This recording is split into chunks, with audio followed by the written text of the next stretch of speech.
این که گفته میشه تهران دچار ناترازی شدید آبی هست، معناش چیه و این سابقه‌ای که پشت سر این قضیه هست چیه؟ من اولا که فکر میکنم که چه درایتی پشت اون آدم‌هایی بوده که تهران رو به عنوان پایتخت انتخاب کردن. یعنی واقعا یکی از بی‌نظیرترین مناطق ایران از هر نظر، از نظر محیط زیستی و از نظر امنیتی تهرانه.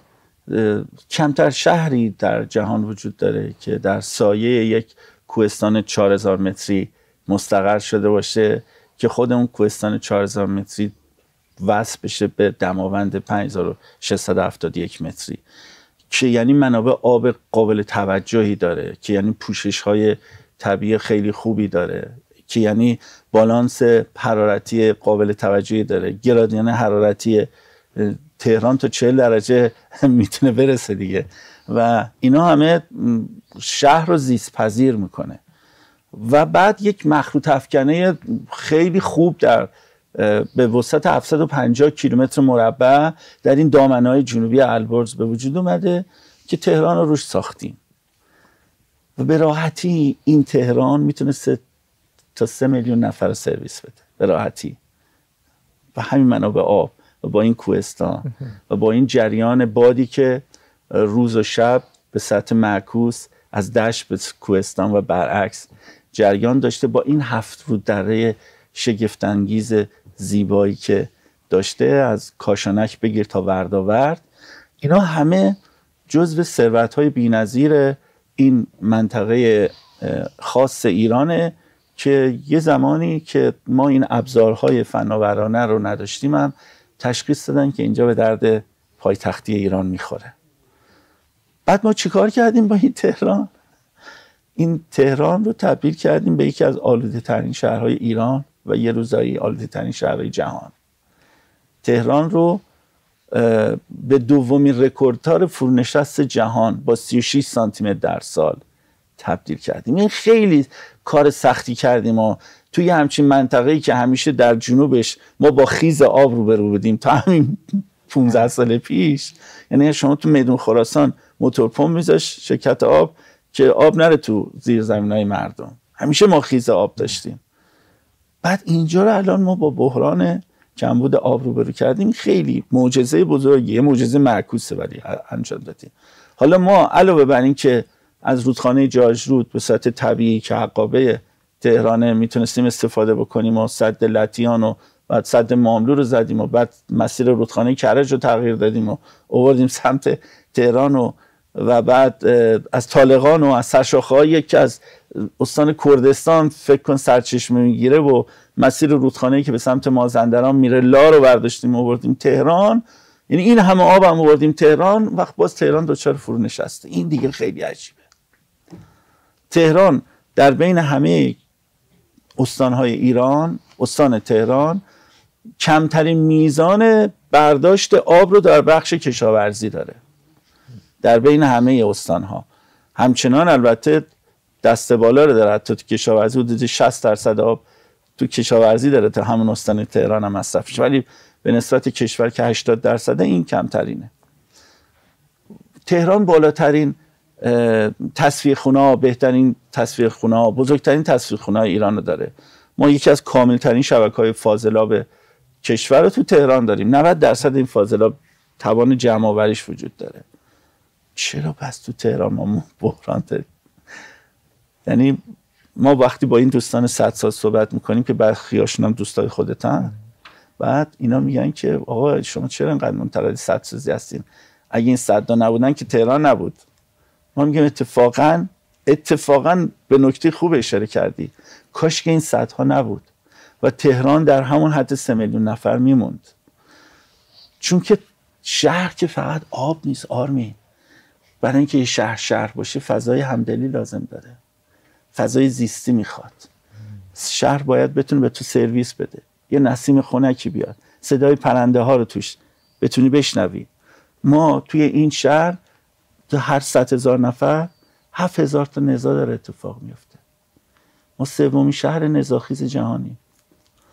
ما توی این شهر تو خیلی از مناطق آلودگی صوتی از 50 دسیبل بالاتره.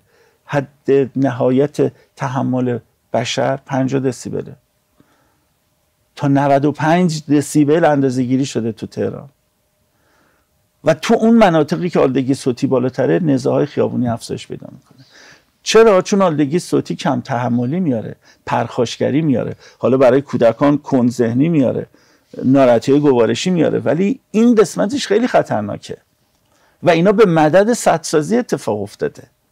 یعنی شما سد ساختید، گفتین اشکالی نداره، جمعیت بیشتری میاریم، ولی فکر نکنین این جمعیت بیشتر تو این چهارراه‌ها در هم تنیده میشن. ما بدترین ترافیک دنیا رو تو لس آنجلس داریم. خب میزان هدر رفت وقت مردم در تهران 11 برابر لس آنجلس و اینا همه برمیگرده به اینکه مسئله رو ساده سازی میکنیم و ابعاد مختلف یک فضای سه‌بعدی به نام شهر رو به رسمیت نمیشناسیم. میشه این و وقتی شهر رو اینجوری گسترش میدی تو خدماتی که به صورت فوق‌العاده باید بهش ارائه کنیم، مثلا خدای نکرده یه زلزله اتفاق بیفته، به هر حال اینجا 16 گسل فعال داره، اینجا در کنار آتشفشان دماونده، حالا چجوری میخوای به اینا خدمت برسونی؟ دیگه نمیتونی به اینا خدمت برسونی. یعنی اینا همه بحران‌هایی که ما از ایجاد یک تراکم ایجاد کردیم که لازم نبود.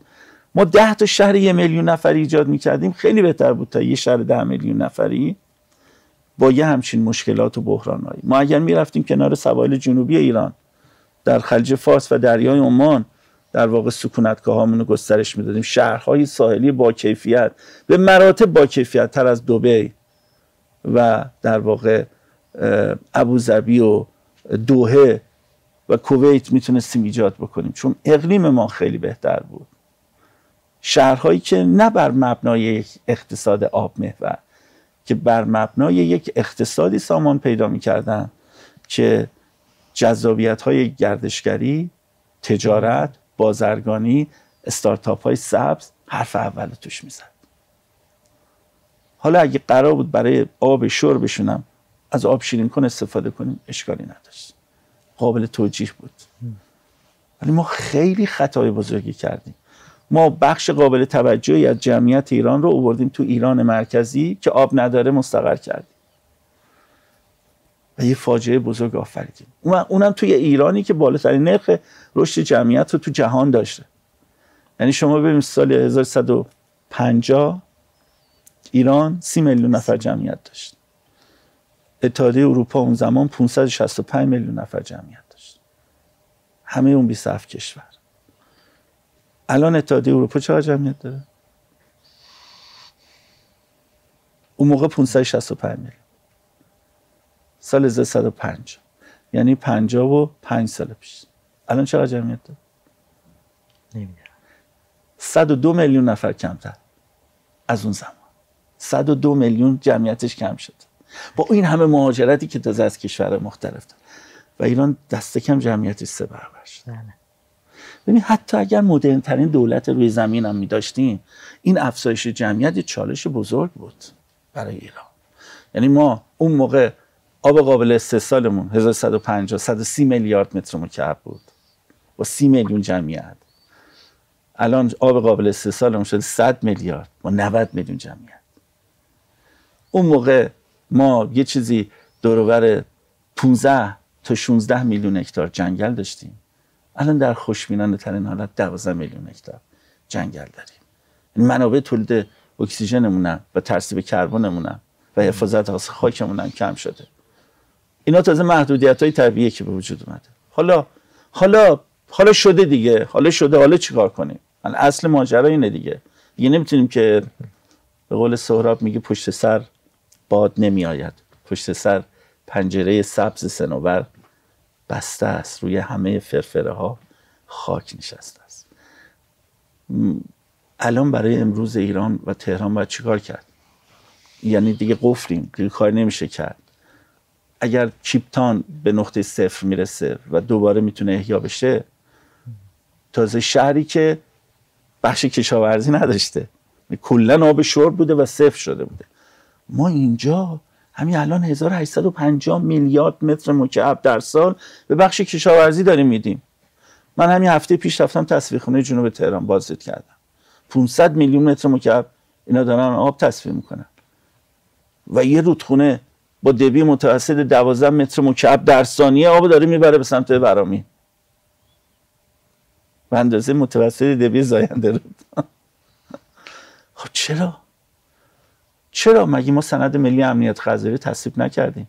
مگه قرار نبود که تا افق 1411 مصرف آب در بخش کشاورزی 30 میلیارد متر مکعب کم بشه؟ 10% مصرف آب در بخش کشاورزی رو در استان تهران کم کنید، مشکل بحران آب رو حل کنید. بیاید و مزیت‌ها و در واقع جذابیت‌هایی رو برای بقیه کشور بیافرینید تا همچنان تهران یکی از مهاجرپذیرترین شهرهای ایران نباشه. اینا کارهایی که ما میتونیم بکنیم برای تهران و برای ایران. ما باید به برکت سرزمینی اولویت بدیم.